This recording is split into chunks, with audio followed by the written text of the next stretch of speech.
Here is how to use the sum function correctly. Now here we have a simple spreadsheet here with 3 columns with different items listed. Doesn't matter what they are, so I've just called them item 1, 2 and 3. And what we want to do first of all is to work out the total here along the bottom and also the total here along the side. There's various reasons for doing that.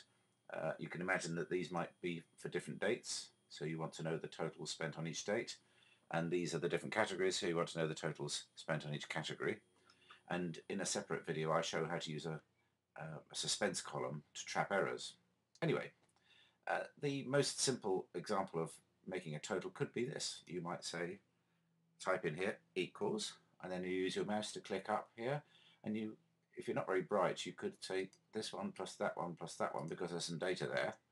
But then when you push this one sideways, you're going to find there's no total there because you've only selected the items that had figures in there. So that's pretty dumb, isn't it? Let's try something else. Let's say this one plus this one plus this one plus this one plus this one plus this one plus this one plus this one plus this one plus this one. Okay, now we've got a total, and that works because it'll total the next column and the column after that. However, what happens when you insert a new row here and you put a figure here? You'll see it doesn't get totaled up because it gets missed. So that's the first reason why you should use the sum function. And it's quite simple. You type equals sum brackets and then select the range of items that you want to select. To total, I mean. Close brackets.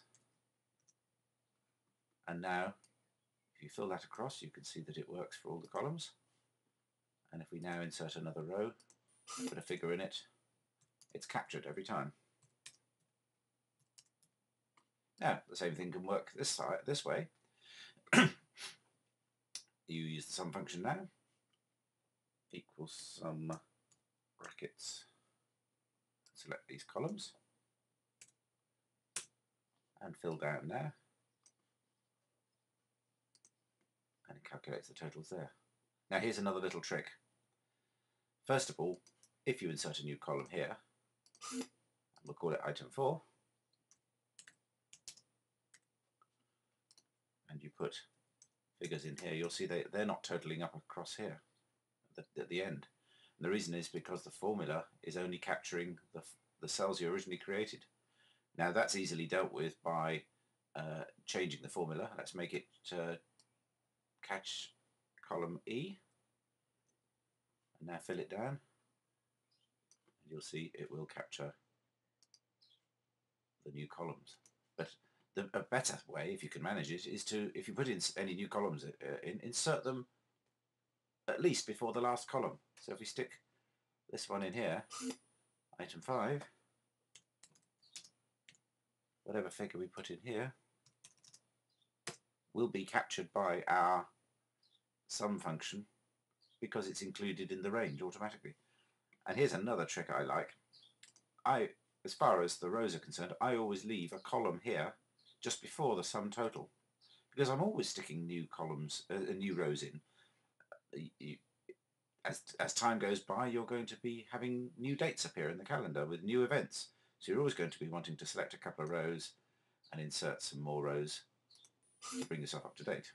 Let's undo that one for a second. Well, the trick is to leave this blank row here and to make your where you're never going to put any figures. And I mark it off, by the way, with a line. So that prevents me from putting anything in there. So now, if I adjust my function, well, you can see I already set it up that way.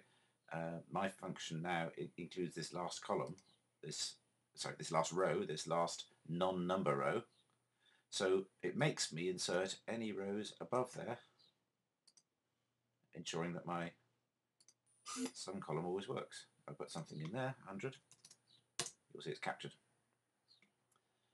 There's another nice feature of this underscore here. And by the way, to type it, you hold the shift key down and you find on the keyboard, you find the little minus. And actually, if you with the shift key held down, you actually get what I call a hard underline character. And you can do lots of those. You could we're straying into column widths again now. Let's say we put lots of those in there. The question is, how wide do they need to be? Because we've got one there that's wider than it needs to be. And when I let Excel automatically resize it, it makes the column too wide. So now I've got to trim it. Well, what can I do? Let's make it a bit narrow. Will that be right? Let's right correct it so it looks tidy. Still too wide. What do I do? Well, there's a lovely answer here, which means you actually only end up typing one character, and that's this one again. What you do is you select the range of rows that you columns that you want this to cover, like this. Go to our friend Format Cells. This time we go to Alignment, and horizontally we ask it to fill. And now we have a nice underline that covers the width of our columns, and however wide they are, it auto adjusts. And what's more, if we ask Excel by clicking at the top of the range of cells, at the top of the columns, to auto resize itself, and we do that, this thing doesn't get in the way. This nice underline stays constant as we need it.